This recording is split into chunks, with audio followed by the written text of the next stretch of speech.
We formed Topology because we wanted to play music we were passionate about and music we weren't hearing elsewhere. And we wanted music which takes ideas and techniques from many different areas of music and also from other areas of life, such as mathematics. Topology, the name, comes from geometry. And so the music has often many patterns which are related to that way of thinking. And also very interested in telling stories with music.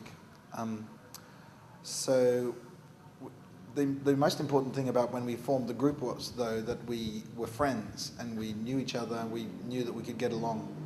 And we do get along very well, which is great, so we can understand each other. We don't have tensions really much. So the instruments were less important. What instruments were in the band wasn't the issue, it was who was in the band. So we ended up with a fairly unusual group of saxophone with violin, viola, double bass and piano.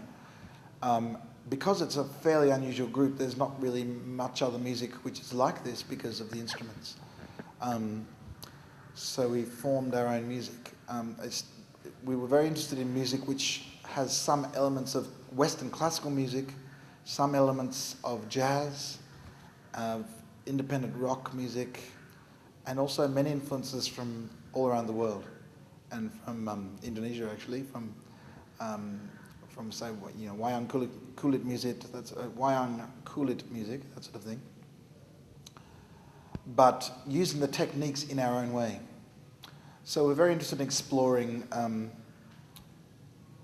different modes of making music.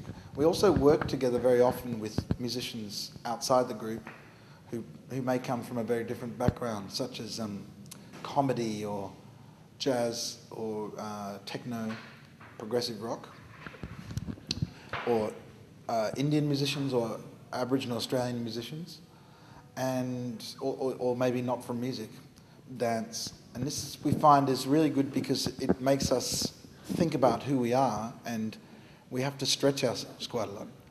So we're very interested in creating music in new ways, but that which is new without being alienating. We want it to be inviting to audiences and to be able to communicate to all sorts of people on different levels. In the group we have Rachel Smith playing violin, Therese Milanovic playing piano, John Babbage playing saxophones, Bernard Hoey playing viola, and myself playing double bass. Last night we played a concert of music which was quite irreverent, fun sometimes, cheeky perhaps, and also sometimes quite colourful and energetic. I suppose it was us trying to explore our own musical selves really, in different aspects of that. But tonight is adding to that more of a historical perspective and looking at music as it relates to words such as famous speeches, and also to old films actually. So how music works with film. It's a little bit, maybe a bit more reflective and serious, but it's also got some cheekiness as well. But it's called Corridors of Power, and it's looking at the music which comes from politics, from the theatre of politicians. So when you hear politicians speak, they often have quite a theatrical grandiosity, which we wanted to explore musically. Not just political people, but also activists and leaders. So we have a collection of speeches from people like Winston Churchill, Suharto, I should say, and historical figures like Princess Diana, Martin Luther King, and others.